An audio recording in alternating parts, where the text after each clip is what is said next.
अस्सलाम वालेकुम जी। मेरा नाम सुहेल अब्बास है और आप देख रहे हैं learn with Suhel official YouTube channel. नाज़रीन, आज हम एक नई डेवलपमेंट के ऊपर बात करेंगे। अभी कुछ दिन पहले हमारे जो फॉरेन मिनिस्टर थे बिलावल भुट्टो जरदारी, वो गए थे जर्मनी। वहाँ पर जर्मनी के जो फॉरेन मिनिस्टर थे उन्होंने कश्मीर के ऊपर कुछ एक स्टांस लिया था और उन्होंने यूएन जनरल असेंबली को और ओवरऑल यूएन को स्ट्रेस किया था कि वो play it should play an active role in resolution of Kashmir and by urging both nations to towards peace talks and negotiating tables. So उसके ऊपर इंडिया ने काफ़ी अग्रेसिवली रिस्पॉन्स किया। आज हम उसको देखेंगे। ओवरऑल जो इंडिया का रिएक्शन था over over Germany stance as expected in Pakistan, ये पाकिस्तान में पहले ही एक्सपेक्ट किया जा रहा था। India reacted overwhelmingly on German foreign minister's statement. They put the issue of terrorism in between Pakistan, India, illegally occupied Kashmir and India. ठीक है, वो दरमियान में टेररिज्म का इशू लेके आए हैं। इसको हमने जो पहले डिस्कस किया था, ये मैंने अपनी पिछली वीडियो में डिस्कस किया था, जब बिलावल और मैडम की जो फॉरेन मिनिस्टर थी ऑफ जर्मनी, उनकी एक प्रेस कॉन्फ्रेंस हुई थी। अगर आपने ये वीडियो नहीं देखी तो आप पहले काइंडली पहले इसे देख सकते हैं। इससे आपको कुछ आइडिया हो जाएगा कि बैक एंड पे तमहीद क्या थी। नेक्स्ट, अगर हम इसका रिएक्शन देखें तो ओवरऑल इंडिया का जो मीडिया है वो काफ़ी कवर कर रहा है इसको, और वो जर्मनी की जो पोजीशन है वो उसके ऊपर काफ़ी कमेंट्स भी कर रहे हैं, काफ़ी अग्रेसिव भी हैं। अगर हम इसको थोड़ा सा हिस्ट्रिकली देखें तो जर्मनी ने पाकिस्तान की साइड क्यों ली यहाँ पर? अभी उसको ऐसी क्या ज़रूरत पेश आई कि उसने पाकिस्तान के लिए इतना बड़ा स्टांस ले लिया और उसने पाकिस्तान ओवरऑल यूएन को स्ट्रेस किया कि there should be some sort of actions to resolve the issue between India and Pakistan.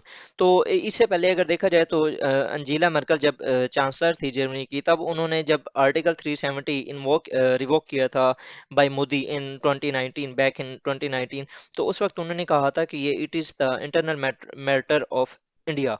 Now why German जो फॉरेन मिनिस्टर थी उन्होंने पाकिस्तान का वो लिया। तो यहाँ पर वो जो मैं ऑलरेडी भी मल्टीपल अपनी वीडियोस के अंदर कह चुका हूँ, there are neither permanent friends neither permanent enemies, only permanent interest. अब यहाँ पर जो आजकल इशू चल रहा है यूक्रेन का, उसका जो ओवरऑल ये आफ्टर इफेक्ट है, जो कि जर्मन जो फॉरेन मिनिस्टर हैं उनके मुंह से ये स्टेटमेंट निकली है ओवरऑल। और ये जो पाकिस्तान का स्टांस लिया जा रहा है, बेसिकली पाकिस्तान को बैकिंग की जा रही है और पाकिस्तान का जो फीडबैक लिया जा रहा है in Russia Ukraine war against Russia, against Russia. Mean के वो ओवरऑल अपने पॉकेट्स के अंदर जो कॉइन्स हैं उनको इंक्रीज कर रहे हैं। वो कोशिश कर रहे हैं कि ज़्यादा से ज़्यादा कंट्रीज उनकी वेस्टर्न ब्लॉक में शामिल हों टू टुवर्ड्स या अगेंस्ट रशिया। तो बेसिकली जो इन माय ओपिनियन जो मुझे नज़र आया है वो यही है कि जो इस टाइम एक क्रिटिकल सिचुएशन है, और कल जो मंडे को होनी भी थी, एक यूएन जनरल असेंबली भी होनी थी, सेशन होना था, सॉरी, यूएन का रशिया यूक्रेन वॉर के ऊपर। तो वहाँ पर पाकिस्तान की जो इम्पोर्टेंस थी वहाँ पर भी ये नज़र आती है। इस बेस पे भी शायद कि जर्मन के जो फॉरेन मिनिस्टर थे उन्होंने पाकिस्तान का स्टांस वो लिया। नेक्स्ट, अगर हम इंडिया की रिएक्शन के ऊपर बात आए करें तो एक ना डिफेक्शन एक टेक्निक होती है इंटरनेशनल रिलेशंस की, ये एक टर्म है।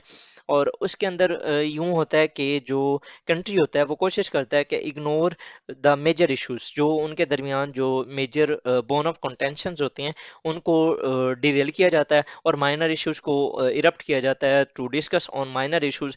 एंड मतलब क्या ना, वो एक एक डिलेइंग टैक्टिक है। It is a delaying tactics. They focus on the minor issues as a diversionary tactic to decrease the stress and pressure inflicted by the foreign nations.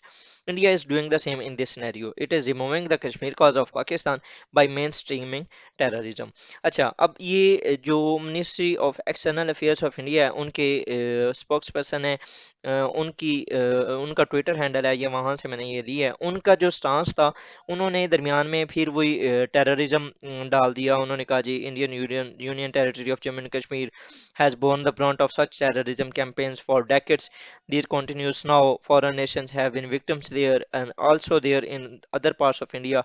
UN Security Council and FATF are still pursuing Pakistan-based terrorists involved in the horrific 20 ये जो 26/11 के attacks थे, Mumbai attacks जिन्हें कहते हैं।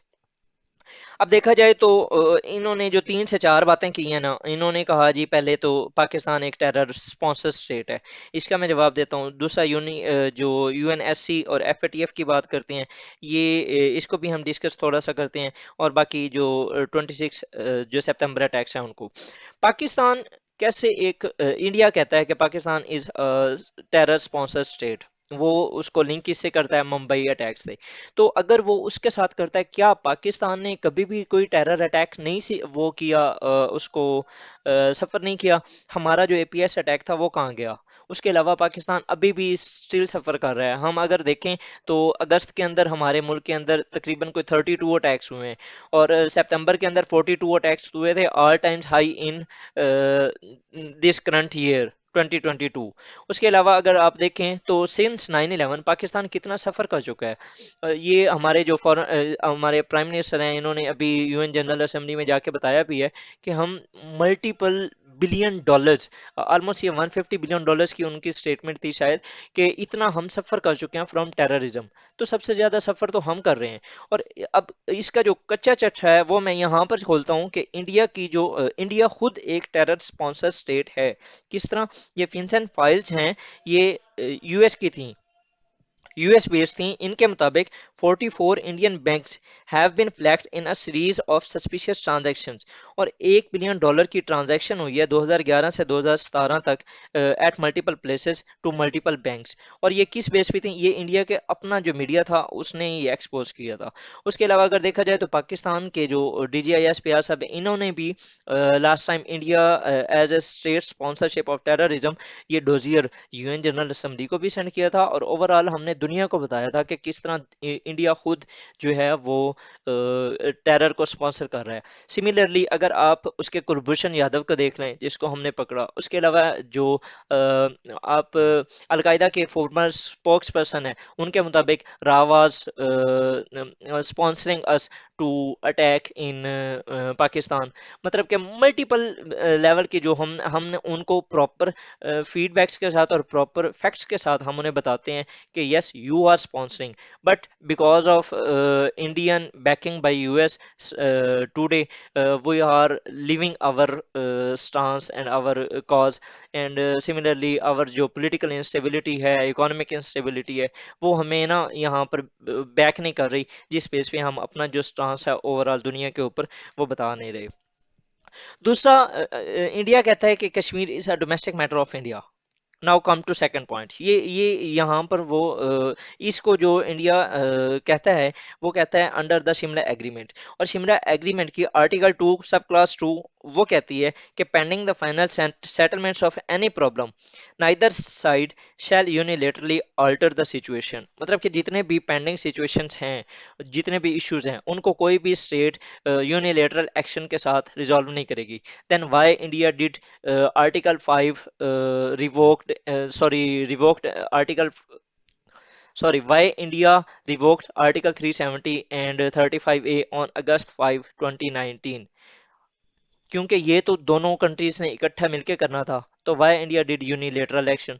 तो यहाँ पर उसने इसकी भी वायोलेशन की। अगर ओवरऑल देखा जाए तो हम इसका क्रिटिकली एनालाइज करें तो India is violating international law at all levels. ये टेरर स्पॉन्सर स्टेट भी है, ये ह्यूमन राइट्स की वायोलेशन भी कर रही है, और उसके अलावा वो अपने बनाए गए जो एग्रीमेंट्स हैं उनकी भी वो खिलाफ वर्जी कर रही है, वो अपनी कॉन्स्टिट्यूशन के खिलाफ वर्जी कर रही है। मैं इंशाल्लाह ताला कश्मीर के ऊपर नेक्स्ट जो अपकमिंग डेज में मैं कश्मीर के ऊपर वीडियोस बनाऊंगा, तो then we will be talking about Kashmir issue and what India is doing in Kashmir. It will be surprising for all of अस।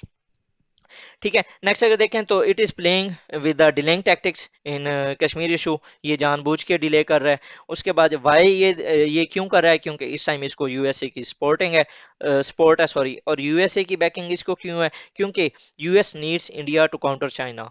ये जो आज का दौर है, जो it is an era of transition, और इसके अंदर जो यूएस का पाइवट टू एशिया पॉलिसी है, उसके अंदर इंडिया एक एज ए मेजर प्लेयर का रोल प्ले कर रहा है, जिसकी वजह से उसको इम्प्यूनिटी हासिल है in its human rights violations. और उसके अलावा जो वो कश्मीर के अंदर जो कुछ कर रहा है, उसके अलावा वो ओवरऑल दुनिया के अंदर पाकिस्तान के खिलाफ जो कुछ कर रहा है, उसको कुछ नहीं कहा जा रहा। और इसके ना मैं पाकिस्तान को भी वो नहीं करूंगा बैकएंड पे। पाकिस्तान के अपने भी बहुत से फ्लॉज हैं जिनकी वजह से वो इसको स्ट्रीमलाइन नहीं कर रहा। उसकी अपनी अंदर के हम अपने झगड़े पहले ख़त्म करेंगे तो हम दुनिया के साथ लड़ेंगे, और बाकी जो एक्सटर्नल अफेयर्स के ऊपर, एक्सटर्नल जो महाज है उसके ऊपर हम कुछ कर सकेंगे।